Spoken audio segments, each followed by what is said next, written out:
on an envelope, not who you are, just who this letter is supposed to go to, and put it in a mailbox without ever disclosing who sent this letter. You have the right to remain anonymous. That particular right has proven extremely vital in order to uncover scandals, for reporters to get documents showing misuse of power. It's an absolute pillar of our checks and balances. We demand our civil liberties to apply online as well as offline. We demand the right to be as anonymous on the net. Public libraries.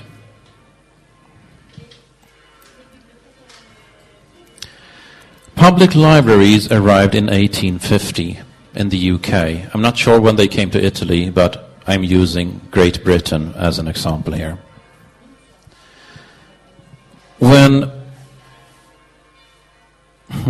Actually, let me take a 30-second sidetrack because there's a funny story here. In the 1840s, politicians in Great Britain discussed whether these huge private libraries should have a public counterpart, because at that point, books were something that only the rich had, and they had their larger libraries, and they sort of pooled books together in piles and let people borrow them. That's sharing knowledge, that's sharing culture, that's good. The book publishers didn't like this. They'd actually try to make it illegal for people to borrow books. So when politicians in the United Kingdom got the idea that we should open public libraries where everybody could borrow books without paying, the book publishers went completely nuts. They were saying that, are you out of your mind? If everybody can read books without paying for them, how will authors get paid? Nobody will write a book ever again if you open public libraries. This will be the end of culture. And as we know, no books have indeed been written after 1850. Either that, or they are still trying to reuse the same argument 150 years later, and it's no more true this time. The politicians of United Kingdom took a very wise decision in 1849, that public access to knowledge and culture has a greater value to society than the rights holder's right to get paid every time a work is read. And as a result, culture, literacy, and knowledge exploded. It was a very wise decision. Well, let's make the same wise decision in our generation. Messenger immunity. If I carry a sealed message, I'm not responsible for the contents of that message. The sender is. The copyright lobby is working very hard for internet service providers to be responsible for what is carried in their networks. The messenger immunity has been a cornerstone of getting a message infrastructure up in the first place. If you're not immune in a court of law from what you're carrying, you won't dare carry anything. So you wouldn't see any phone companies, you wouldn't see any postal service, you wouldn't see any internet service providers. This, of course, suits the copyright lobby just fine because it would essentially shut down the internet. We demand the same laws apply online as they do offline. And along the same route, you would never see a government step in and stop all letters from or to a certain address, like the piratebay.org. Still, this is what courts of law are deciding is a good idea. Again, we demand the same rules to apply online as offline. The infrastructure must be neutral. The network must be neutral. I think one of the most common objections you hear as when it comes to copyright is that ownership is important, therefore copyright is important. Is that right? Copyright is defended as being property. It isn't. It is a limitation of property rights.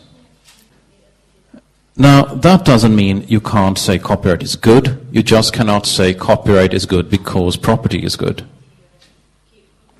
If you say property is good, the conclusion is copyright is bad.